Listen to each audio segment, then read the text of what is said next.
एक और भी चीज़ हमने नोटिस की कि भाई सैफ हमें दिखा कि देखो हर इंसान की एक स्क्रीन लाइफ है, एक उसकी पर्सनल लाइफ है। पर्सनल लाइफ सैफ की ये चॉइस है और हम सबको रिस्पेक्ट करना चाहिए इस चीज़ को, आप कंटेस्टेंट्स को भी, कि अगर वो अपनी फैमिली या अपनी वाइफ के बारे में या अपने मैरिड स्टेटस के बारे में नहीं बात करता, नहीं बात करना चाहता, तो आप लोग बार बार उसको तंग करने के लिए वो चीज़ करते थे या क्या? मैं आपको बताती हूँ वो पता है अनकंफर्टेबल दिख रहा होता था, वो नहीं करना चाहता बात अपनी फैमिली ये के बारे सब में। शुरू कैसे हुआ? ये सब शुरू इस तरह से हुआ कि सैफ ने मुझे पॉइंट मारना शुरू कर दिए थे यासीन के बारे में। शुरू में वो मेरे लिए डिफेंड करता था मुझे।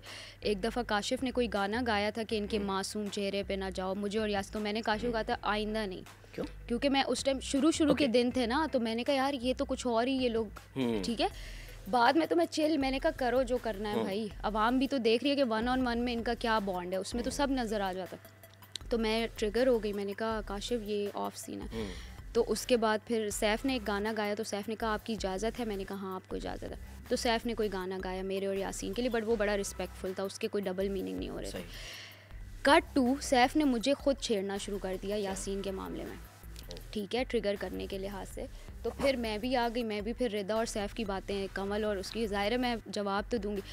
इसी तरह जब ये ट्रांसजेंडर वाली बात हुई थी तो ओमी को सैफ ने डांटा था।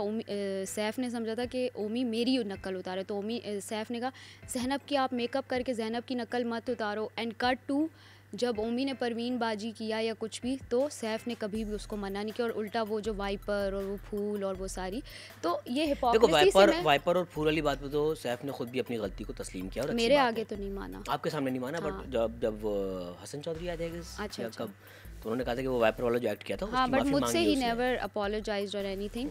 तो मैं ये कह रही हूँ मुझे इस हिपोक्रेसी से मसला था। अब मैं जब बाहर आके देखती हूँ तो मैं हंसती हूँ यार ये कोई बातें थी, लेकिन उस घर में ये बातें मुझे बहुत खटकती थी, I don't know if that's a word, तो मुझे खटकती थी, सॉरी, कि यार ये मुनाफकत क्यों कर रहा है।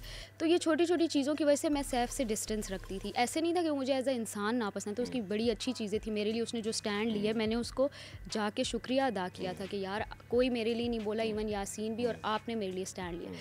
तो फिर बाद में जब वही चीज़ें वो खुद करना शुरू हुई तो फिर मैंने कहा अच्छा यार इसी तरह अगर तो यासीन और आपको लेके करा था, देखो आप दोनों एक टीवी शो में हैं, हाँ। सही है, आप लोग अपनी मर्जी से उस शो में आए हैं, हाँ। अगर आप लोगों की दोस्ती है, बॉन्डिंग है, वो उस पर कॉमेंट्री कर रहा है, लेकिन कमेंट्री से मसला नहीं था, वो गुस्से में ट्रिगर करना, ऐसी बातें करना कि अगला, वो वो दोनों में फ़र्क है। इस चीज़ को एक्सक्यूज बना के सैफ की पर्सनल लाइफ जो उसके घर तक हाँ, रहनी हाँ, चाहिए, हाँ। उसको फिर स्क्रीन पर आपको डिस्कस हाँ, नहीं तो करना उसके चाहिए बाद था। फिर जब ये वाली, अच्छा एज की बात करते थे कि सैफ ने एक जगह मुझे अपनी 27 उम्र बताई, 28, फिर मेरी एज पे आ गए कि वो यासीन कह रहा है ज़ैनब तो इतने साल की होते हैं। मैंने कहा यासीन नादरा में लगा हुआ है, मतलब यासीन तो मुझे जानता भी नहीं है कहाँ, मतलब ज़ैनब कितने साल हो गए बता दो? 26 साल, 26 साल, 26 है। तो मुझे उसने ये वाली बातें, तो उन्होंने कितना किया अंदर, 34 साल का नहीं, किया? उन्होंने डिफरेंट कि पता नहीं, एक जगह मुझे 40 भी बोला, एक जगह 50, एक जगह 80, एक जगह 80, मतलब शुगल ही था ना, सबको पता था कि शुगल ही हो रहा है,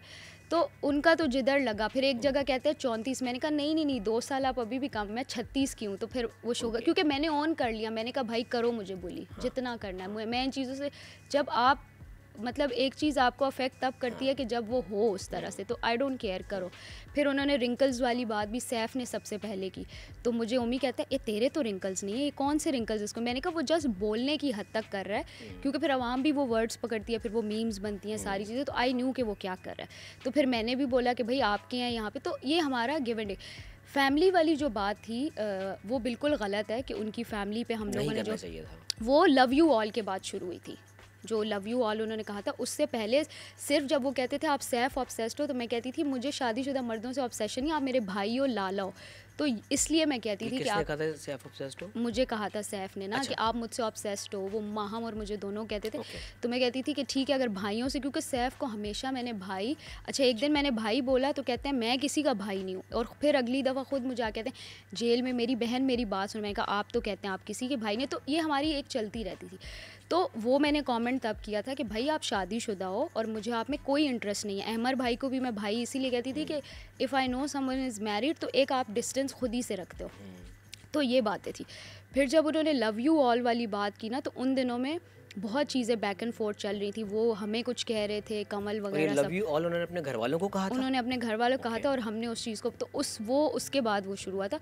बट पीछे से मैं आपको बता रही हूँ कि जितनी भी मेरे और सैफ के इश्यूज़ हुए हैं, ये ऑन रिकॉर्ड चीज़ें हैं, क्योंकि अगर मैं झूठ बोलूँगी या कुछ तो आवाम कुछ ना कुछ पकड़ के सबूत ला, सब उनकी तरफ से शुरू। और मैंने जवाब दिया है, मैंने इनिशिएट सैफ के, क्योंकि सैफ का मेरा कभी पर्सनल लड़ाई नहीं हुई, हमेशा Okay. टेबल पे वो झुंड वाला उनका ग्रुप, हमारे कोई 2-4 लोग, तो वो वाली सिचुएशंस थी, कभी पर्सनल नहीं कि उन्होंने मुझे कोई काम बोला और मैं तो मुझे मुझे अब तक एक चीज़ समझ में नहीं, लव यू ऑल सैफ ने अपने घर वालों को कहा, जिसमें उनकी अम्मी भी शामिल हो सकती हैं, उनके भाई भी हो सकते हैं? नहीं, उनकी वाइफ- मिसेस का लेटर था ना, उसमें तो लव यार हुआ, love तो you हमने all तो छेड़ पूरे बना घर ली। वालों के लिए होगा ना फिर। बिल्कुल सही बात है, लेकिन हमने बस बना ली ना छेड़। अब उस घर में आपको पता है छोटी छोटी बातों पे छेड़ बन जाती है, मतलब एक कोई आपका जुमला है वो पकड़ के इतना रगड़ा जाता है, बट आई घसीटा गेस जाता है। फैमिली को लेके जोक नहीं होना हाँ चाहिए हाँ था। बिल्कुल।